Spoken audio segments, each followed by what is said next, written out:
Confidence, c'est l'espace où les mots se déposent, sans filtre, sans masque et avec sincérité. Aujourd'hui, nous recevons Kélina, une femme courageuse qui vient partager son histoire, son identité et le chemin intime qui l'a menée à se reconnaître pleinement comme la femme qu'elle est aujourd'hui. Un parcours fait de vérité, de force et de renaissance que l'on accueille ici avec respect et bienveillance. Bienvenue dans ce nouvel épisode. Bienvenue à Confidence. Merci de me recevoir. Merci d'avoir accepté notre invitation. Avec plaisir.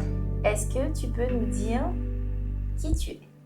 Alors, je m'appelle Kélina, j'ai 40 ans, je suis installée en Guadeloupe depuis 7 ans déjà. Je suis coiffeuse, je suis à mon compte et voilà, tout simplement. D'accord. Pour faire simple. Tu viens nous partager ton histoire, Oui, ton tout à fait. parcours. Oui. Avant de poser réellement les mots, qu'est-ce qui t'a fait comprendre que tu étais différente de ce que les gens voient ? Alors, j'ai eu conscience de tout ça très très jeune. Ça a commencé à la maternelle et je savais que j'avais pas les mots parce que j'étais petite encore. Je savais pas comment expliquer ça. Je savais qu'il y avait quelque chose qui clochait et de mon enfance maternelle jusqu'au collège, j'ai subi pas mal de moqueries parce que du coup j'étais très fine, j'étais très très féminine déjà de base et les gens avaient du mal avec ça. Donc j'ai subi beaucoup de moqueries. C'était très très très très très très long, très très lourd.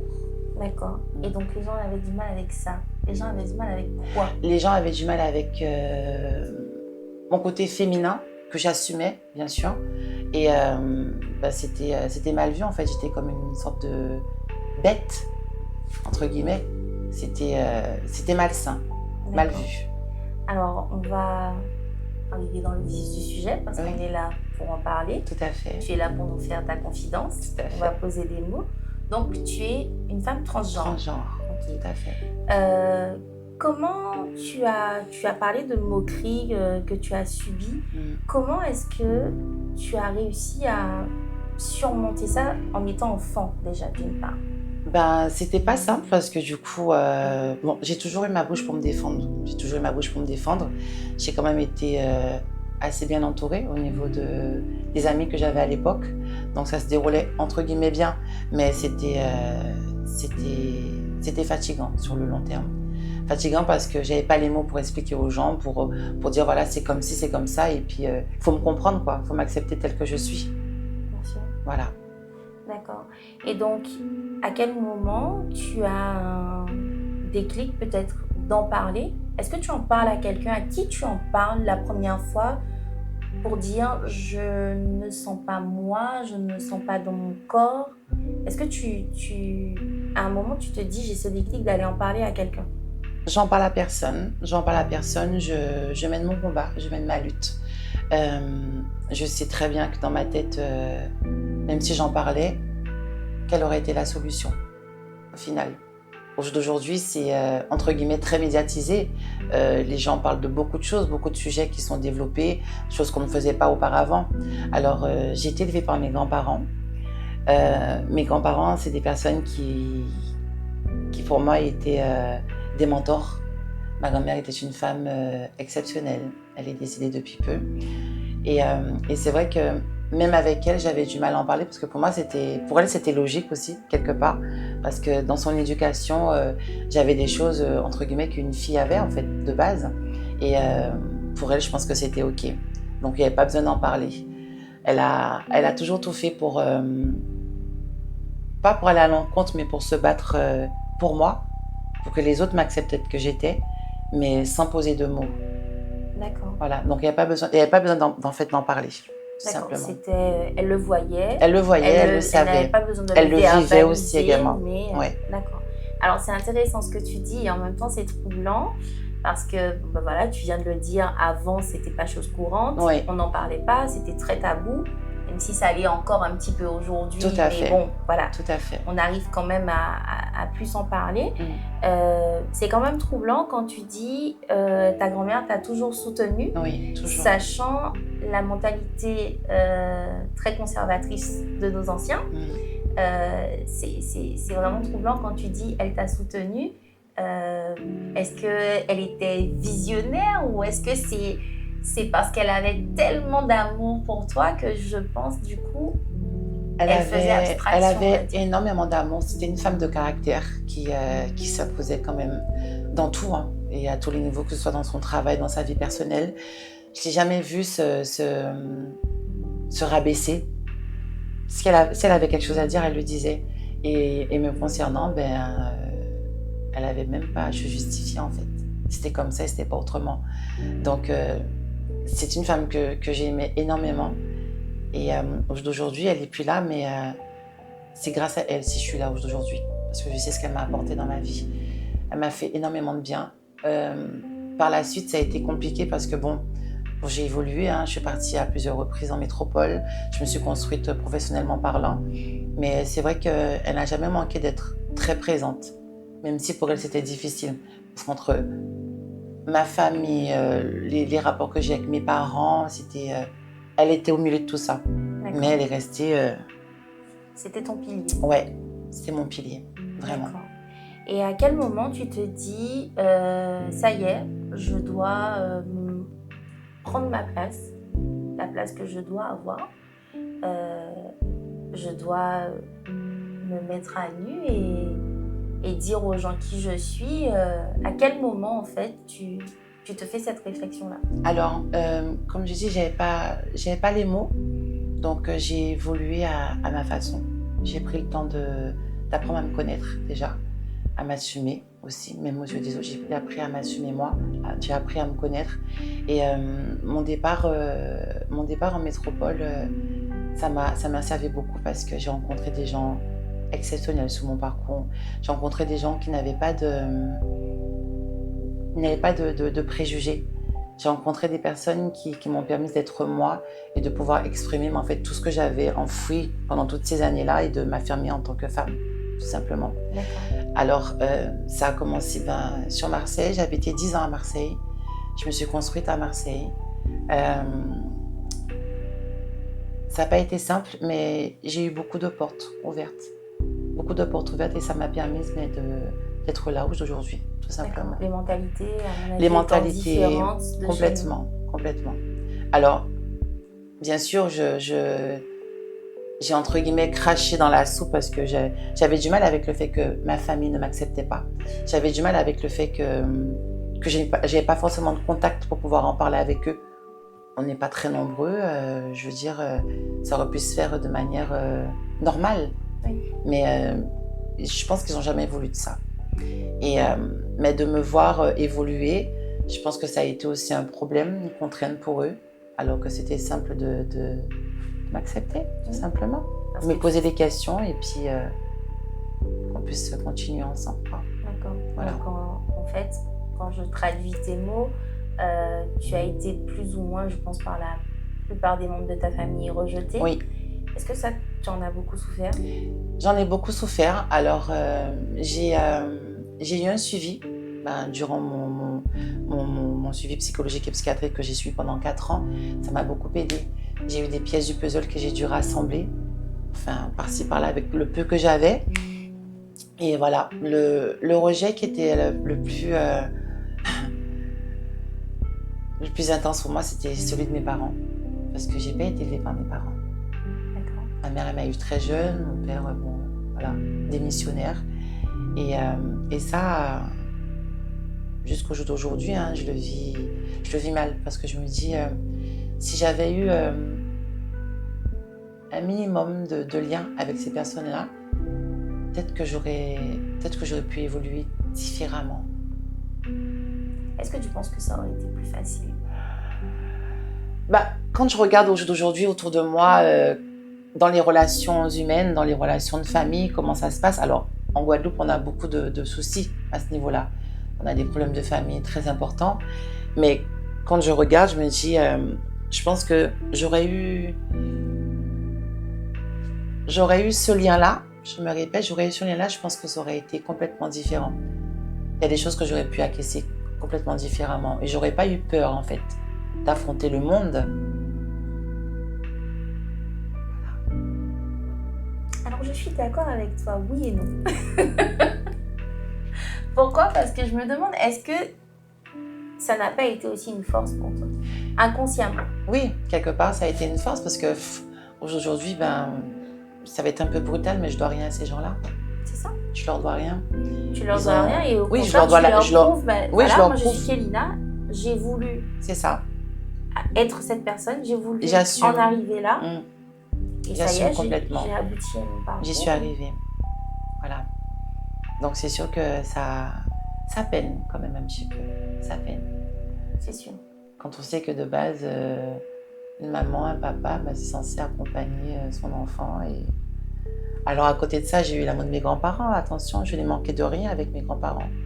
Mais ça m'a manqué. C'est vrai que ça m'a manqué. Je peux tout à fait te comprendre. Donc tu pars, je reviens sur ce que tu as dit tout à l'heure, tu pars sur Marseille. Oui. Et là, c'est l'expansion de Kélina. Ah oui, complètement. Marseille, je me suis construite, j'avais 25 ans, j'avais pas de diplôme, je suis arrivée, j'ai pris des parts ici avec l'ADOM, aujourd'hui ça s'appelle l'ADOM, ça s'appelait l'ANT à l'époque. Et je me rappelle, j'avais mes affaires dans un carton, je suis arrivée à Marseille. J'avais qu'une seule envie, c'était retourner sur Paris. J'envoyais des CV, des lettres de motivation de partout, mais la seule personne qui m'avait répondu à mon CV, ma lettre de motivation, c'était mon ancien patron, avec qui j'avais un rapport extraordinaire. C'était un père, un patron, un frère. Et il m'a laissé ma chance. Il m'a laissé ma chance de pouvoir repasser mes diplômes que j'avais échoués auparavant. Et à la suite de ça, tout s'est emboîté. Toutes les portes se sont ouvertes à Marseille. D'accord. Voilà. Professionnellement. Oui. Et personnellement. Oui. D'accord. Ça a fait un reboot dans ta tête. Exactement. Et j'y suis restée 10 ans. 10 ans où je me suis construite et j'ai reconstruit une famille. J'ai une vraie famille à Marseille. J'ai des amis qui m'aiment et qui m'ont aimée, qui m'ont jamais jugée et qui m'aiment jusqu'à présent pour celle que je suis. D'accord. Voilà. Alors, à quel moment tu te dis, ça y est, c'est le moment, il faut que j'entame cette transition, il faut que je devienne, il faut que les gens voient, parce que pour l'instant les gens ne voient pas, voilà. Il faut que les gens voient qui je suis réellement. En fait, ça s'est fait un peu crescendo, doucement. Donc, c'est-à-dire, d'un côté, je me construisais professionnellement, parce que c'était important pour moi d'obtenir mes diplômes. Et avec ça, j'enchaînais aussi ma transition, quoi. Donc, mon suivi psychologique et psychiatrique pendant 4 ans, avec un psychologue, une psychiatre, une endocrinologue. Des gens aussi qui m'ont beaucoup soutenu, beaucoup aidé. Et après, les choses se sont faites naturellement. Il n'y a pas eu à forcer. J'ai subi ma vaginoplastie le 24 juin 2014. Et de ce jour-là, j'étais complètement délivrée. D'accord. J'étais moi. Et psychologiquement et physiquement, comment est-ce que tu as vécu ta transformation? Moi, je l'ai très bien vécu parce que c'était censé être ça de base. Je me rappelle, il y a une anecdote que j'ai eue en 2013 avant de me faire opérer, où j'ai une cousine, c'est une parente au mari de ma mère, qui me disait que ma mère était enceinte de moi. On lui avait dit qu'elle attendait une fille de base. Et ça, je l'ai su une année avant. D'accord. Une année avant, je sais que ma mère elle était enceinte de moi et que mes chromosomes se sont modifiés. Donc, ça arrive très rarement, mais dès ça le début, tu étais une femme. Exactement. Tu étais dans le mauvais corps. Exactement. D'accord. Donc là, tu retrouves ton corps d'origine. Tout à fait. Le corps que tu devrais avoir. Tout à fait. Avec qui je suis en accord aujourd'hui parce que ça n'allait pas. Entre ma tête, mon corps et mon anatomie, il n'y a rien qui collait. Il y avait un décalage complet. Donc c'était soit je faisais ça, soit je me foutais en l'air. D'accord. Oui. Et là, à partir du moment où ta transformation elle est faite, qu'est-ce qui se passe dans ta vie? Comment tu accueilles cette nouvelle féminité, parce que là, c'est vraiment... c'est la féminité complète. Complète. Comment est-ce que tu accueilles cette féminité? Très, Comment très tu le bien. vis? Comment... Très très bien, parce qu'à l'époque, j'avais mon salon sur Marseille. J'étais associée. Je venais d'avoir 30 ans. Donc j'ai envie de te dire, c'était extraordinaire. C'était waouh. J'avais accompli en fait mon rêve. Je l'avais accompli. 30 ans, à mon compte. Que rêver de mieux? Et je suis moi. D'accord. Et du coup, quelle a été la réaction? Parce que forcément, il y a des gens qui t'ont connu avant. Oui. Et des gens qui sont encore dans ta vie à ce moment-là. Quelle a été la réaction je dirais pas de toutes les personnes, mais en tout cas de la majorité des gens qui étaient autour de toi? Alors, la majorité, si on doit parler des personnes qui étaient avec moi sur Marseille, pour eux, c'était évident. Il n'y avait même pas à se poser de questions. Donc, ces personnes-là m'ont accompagnée pendant tout le long. Grâce au soutien de ces gens-là, j'ai pu affronter toutes ces choses-là. Les douleurs, parce que c'est pas rien, 6 heures d'intervention. Et après avoir une convalescence très forte, souffrir pour être belle, je peux l'écrire sur un tableau, je peux l'écrire de partout. Je sais ce que c'est souffrir pour être belle. Est-ce que tu as été accompagnée à ce moment-là? Oui, j'ai toujours été accompagnée. Mes amis ont été présents, ma famille de Marseille a été présente. Et toutes les personnes qui m'entouraient, tout le monde a été présent. Personne ne m'a lâchée. C'est très bien. Ça fait plaisir à entendre parce que c'est vrai que des fois, on accomplit des choses parce que ça nous tient à cœur. Alors, il y a des gens qui respectent, mais il n'y a pas forcément des gens qui accompagnent. Parce que respecter, c'est une chose, accompagner, c'en est une autre. Non, j'ai été accompagnée, j'ai été, et jusqu'à présent, si c'est pour que que je fasse le point, mais pour mes amis, ma famille de Marseille, j'ai rien à faire en Guadeloupe, quoi. Pour eux, je serais bien à côté d'eux. Parce qu'ils savent ce que je continue à vivre aussi, à côté quand même. Alors j'ai décidé de rentrer parce que je suis née en Guadeloupe, je suis guadeloupéenne, et que j'estime qu'aujourd'hui, j'ai ma place comme tout le monde. Je fais rien de mal à personne. Je m'assume, je vis ma vie en fait, tout simplement. Alors du coup, tu es guadeloupéenne, tu fais le choix de revenir en Guadeloupe. Bien sûr. Comment se passe ton retour? Très compliqué, mon retour. Très compliqué. Je me fais des idées sur ma famille, que je n'avais pas forcément eu à mes côtés pendant tout ce temps-là. Je me suis dit qu'à ce moment-là, ils verraient que je suis heureuse maintenant, que je suis bien. Donc ta famille que tu revois, ma famille de sang. Oui, mais qui a été au courant de ta transformation. Oui, quand même. Qui était déjà au courant avant ton retour. Bien sûr. D'accord. Et donc, ça prend toujours pas? Non, toujours pas. Jusqu'à présent. Ok. J'ai pas de lien avec ma famille. Enfin, certains membres de ma famille. J'ai pas de lien du tout avec eux. Du tout. D'accord. Donc, retour un peu difficile. Difficile. Bon, mes grands-parents toujours avec moi, mais c'est vrai que pas de lien avec eux, pas d'échange. Plus, comment te dire ça? Du jugement, toujours. Le rejet, toujours. Aujourd'hui, j'ai 40 ans. Toutes ces choses-là, je les ai vécues sans eux. Donc, c'est pas grave, je continue. Je continue ma vie. D'accord. Alors, tu reviens ici, tu es accomplie en tant que femme. Tout à fait. Tu continues ton petit bout de chemin, même si ça ne plaît pas à tout le monde, et tu as raison.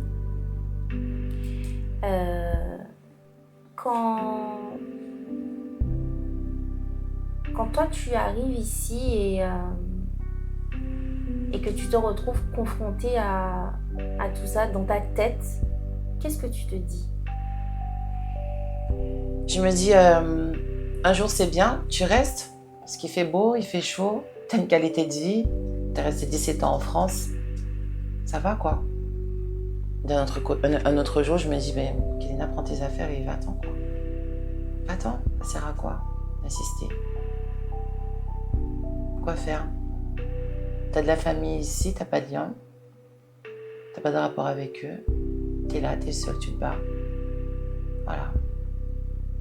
Et tu trouves quand même, mis à part ta famille, des amis ici, des Oui, gens avec qui... oui, bien sûr, j'ai des gens qui partagent ma vie ici, mais j'ai toujours du mal avec certaines approches, j'ai toujours du mal avec certains rapports parce que moi, je suis une femme, je suis vraie, je suis très entière, je suis très franche comme personne et je suis très exigeante avec les autres par rapport à ça parce que j'ai pas forcément retrouvé ça ici. J'ai pas forcément retrouvé ça. C'est compliqué parce qu'en fait, on est sur une île, les personnes ont un fonctionnement, ont une mentalité bien instaurée, difficile, et je parle pas seulement que pour mon cas, je parle pour des personnes qui ont dû partir, sont revenues, qui ne se sont pas identifiées forcément à la mentalité, au fonctionnement. C'est compliqué. Donc oui, j'ai du monde ici autour de moi, mais... La balance n'est pas équilibrée. Ah non, pas du tout. Non, pas du tout. D'accord. Alors moi, je suis curieuse. Oui. Moi, je veux savoir, du coup, maintenant que tu es pleinement femme, maintenant que tu es toi, quel est ton rapport avec le côté, le côté amoureux, le côté, enfin, ça se passe comment? Voilà. C'est la question. Alors, oui, je te dirais... on a forcément envie de savoir. Oui, ça, forcément, mais bien sûr. C'est ce qu'on veut savoir. Mais bien sûr, bien sûr. Mais je te dirais que c'est très compliqué. C'est très compliqué, pourquoi? Parce qu'en fait, moi, je m'assume, mais les autres, non, en fait. Et ça, aux yeux de tous, ça va être difficile pour moi, je pense, et je le dis assez souvent, ça va être difficile pour moi de rencontrer quelqu'un ici en Guadeloupe. Alors déjà parce que la jante masculine, c'est quelque chose de très particulier. Mais en plus, en sachant mon parcours, en le mettant en avant, moi je m'assume, je n'ai pas de souci avec ça. Aujourd'hui, je décide d'en parler parce que je suis en accord avec ça. La seule personne qui aurait pu m'empêcher de le faire, c'est ma grand-mère. Elle est morte, ça fait 7 mois. Voilà. Donc je pense que ça va être difficile pour moi de rencontrer quelqu'un et de pouvoir construire quelque chose. Je ne dis pas que ça va être facile, hein, mais je pense que quand même avec en 2025, les esprits s'ouvrent. Non, pas les plus gens, que ça. Avec mon vécu, avec ce que je vis, je sais de quoi je te parle. Pas plus que ça. Peut-être que là, avec la vidéo, il y a des gens qui vont voir et qui vont se dire peut-être. Elle m'intéresse. Pourquoi pas. Non, mais alors, on rigole, mais si on revient plus sérieusement à ce que tu dis, moi je pense surtout, c'est une question effectivement d'acceptation et c'est une question de je m'assume ou je m'assume pas. Ça. Pourquoi? Parce que à mon avis, c'est ça. Je suis sûre qu'il y a beaucoup d'intéressés, mais qui sont pas prêts à se mettre en avant en disant oui, bon ben voilà. À mon avis, oui. Tant que ça se passe derrière là-bas, il n'y a pas de souci. Ça fait 7 ans que je suis en Guadeloupe, j'ai fréquenté du monde. J'en ai fréquenté du monde. Donc voilà. Après, je n'expose pas forcément ma vie privée. Ma vie privée, c'est ma vie privée en fait. Si je fréquente quelqu'un, tout le monde n'a pas besoin de le savoir. Oui, bien sûr. Vivons heureux, vivons cachés, comme on dit. Donc voilà. D'accord. Et est-ce que quand tu...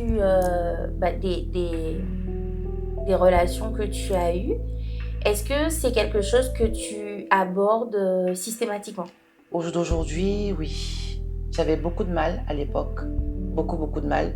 Même mes amis me disaient, mais pourquoi tu veux en parler? Pourquoi tu veux toujours en parler de tout ça? Je dis, mais c'est un peu normal quand même que j'en parle. Demain, je veux construire quelque chose avec quelqu'un. J'estime pour moi que c'est normal que la personne connaisse le strict minimum à mon sujet. C'est tout à fait normal pour moi. Alors, je ne l'ai pas tout le temps fait parce que, voilà, j'estime que c'est d'ordre privé quand même. C'est quand même mon histoire. Elle est assez lourde. J'ai pas envie de la partager avec tout le monde. Et pour l'avoir vécu, toutes les fois où j'ai pu le faire, les gens se sont servis de ça pour essayer de me nuire. Pensant peut-être que ça était une faiblesse, alors que pas du tout. Tu es complètement assumé, donc complètement. De toute façon, ouais. c'est pas quelque chose ça a souvent dont été peut ça. se servir contre toi, puisque c'est un choix que tu as fait. Mais bon. Après, je comprends que ça soit pas... oui. C'est pas si simple. On sait bien comment ça se passe. Exactement. D'accord. Si tu avais un souhait, ça serait lequel? Un souhait? Voilà. J'étais titille là aujourd'hui. Ah ouais. Si j'avais un souhait aujourd'hui, eh ben,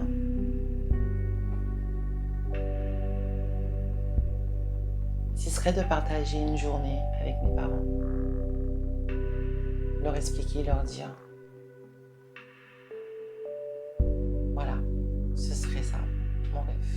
Un souhait, mon souhait ce serait ça. Partager juste une journée avec eux. Pour qu'ils te découvrent en fait. Exactement. Pour qu'ils apprennent à te connaître. Exactement. Parce qu'ils ne te connaissent pas. Non, ils ne me connaissent pas du tout. Ils ne me connaissent pas. D'accord. Et je vais t'embêter encore. Si tu pouvais t'adresser à des gens qui vivent, qui ont vécu le même parcours que toi, ou qui... Pas des gens qui ont vécu le même parcours que toi, mais plutôt des gens qui aimeraient vivre le même parcours que toi, mais qui ont peur, qui n'osent pas franchir le pas, tu leur dirais quoi? Moi, je leur dirais de vraiment prendre le temps d'apprendre à se connaître. Je leur dirais de ne pas se laisser influencer par tout ce qu'il y a d'aujourd'hui et de faire les choses dans l'ordre. Ne pas brûler les étapes. Parce que c'est pas simple. Au jour d'aujourd'hui, il y a énormément de personnes qui ont subi des transitions et qui ont regretté ou qui ne sont plus de ce monde. C'est pas rien. C'est pas quelque chose qu'on prend à la légère. C'est pas un jeu. On s'amuse pas avec ça. On peut pas se déterminer d'un genre, vouloir l'acquérir et puis après ne pas l'assumer. Alors, je suis contente que tu abordes le sujet de cette manière parce que du coup, je vais rebondir dessus. Oui. Et j'aimerais que tu précises le temps, donc le nombre d'années qui s'est écoulé entre quand tu t'es sentie femme et quand tu es devenue femme. Alors, depuis mon enfance, je l'ai toujours su, mais j'ai quand même attendu 29 ans. 29 ans de vie. Je voulais que tu le précises parce que c'est important. Oui. Parce que je rebondis sur ce que tu dis quand tu dis qu'il y a des gens qui ont subi des transformations et qui finalement se rendent compte que ce n'était peut-être pas ce qu'ils devaient bon choix. faire. Ouais. Je rebondis là-dessus parce que c'est vrai que maintenant, heureusement, les codes ont changé. Oui. On aborde de plus en plus de sujets qui étaient tabous, donc que ce soit l'homosexualité, les transgenres et j'en passe. Mais des fois, je trouve aussi que c'est à outrance. Tout à fait. Et malheureusement, ça met beaucoup de jeunes. Oui. En fait, on expose tellement. Trop. En fait, on a voulu faire tellement. Oui. Beaucoup pour trop. accepter la différence. C'est ça. Qu'on l'expose, on la surexpose. Et malheureusement, on a beaucoup de jeunes qui sont un peu perdus. Et qui pensent, alors oui, je suis comme ça ou non, je suis pas comme ça. Et je trouve qu'il y a, alors moi je suis très ouverte d'esprit, ça c'est pas un problème. Mais je trouve que malheureusement, il y a des transformations qui arrivent beaucoup trop tôt, beaucoup trop jeunes. Oui. Des fois, j'entends des enfants de 9 ans, de 12 ans, où on commence déjà à parler de transformation. C'est très lourd. Même si on se sent différent, je pense qu'il faut un petit peu plus de recul. Oui, il faut expérimenter. pour être sûr. Tout à fait. Et puis parce que c'est lourd. Très lourd. Parce que c'est... À cet âge-là, on n'a pas à vivre On ne ça. sait pas, on ne se connaît pas, on n'a pas vu ça comme tu dis, on ne se connaît pas, on ne se connaît pas du tout. Pour moi, il faut qu'on soit sûr, même si on n'est pas bien dans son corps, mais qu'on continue à découvrir ce corps-là pour être tout à fait en accord et être catégorique en se disant non, c'est pas mon corps. Exactement. Non, je ne pense pas. Et je suis contente que ça soit toi qui aborde le sujet parce que c'est vrai que c'est important. Ouais. Alors, je comprends, hein. On veut maintenant intégrer, il n'y a pas de souci. Il faut que les gens se sentent bien, mais... Voilà, mais pas trop de surexposition pour trop jeune. Ça sert à rien. Ça sert vraiment à rien. Et ça dans tous les domaines. Hein, dans tous les domaines, pour tout. Kélina, merci. Merci à toi. Est-ce que tu aurais un dernier mot à nous rajouter? Dernier mot, j'ai eu le déclic aussi de pouvoir te contacter parce que je me suis sentie en confiance sur ton premier épisode et j'ai pris la décision un soir où j'étais encore sur Marseille il y a un mois et je me suis dit c'est le moment et c'est avec cette personne-là que je le ferai. Donc, merci pour ça. Ouais. Je suis très honorée parce que c'est vrai que c'est toi qui m'as contactée. Oui. C'est vrai que c'était pas du tout un sujet auquel j'avais pensé. Pas que j'y avais pas pensé, mais c'est compliqué de se dire. Alors déjà, c'est compliqué de se dire un tel ou un tel est transgenre. On sait pas, ça se voit pas. C'est pas comme le nom de la figure. Et après, c'est compliqué d'aller vers quelqu'un et de lui dire viens nous partager ton parcours. Et quand tu m'as contactée, honnêtement, ça m'a fait tilt tout de suite parce que je me suis dit, si elle me contacte, c'est qu'elle est prête. Oui, tout à fait.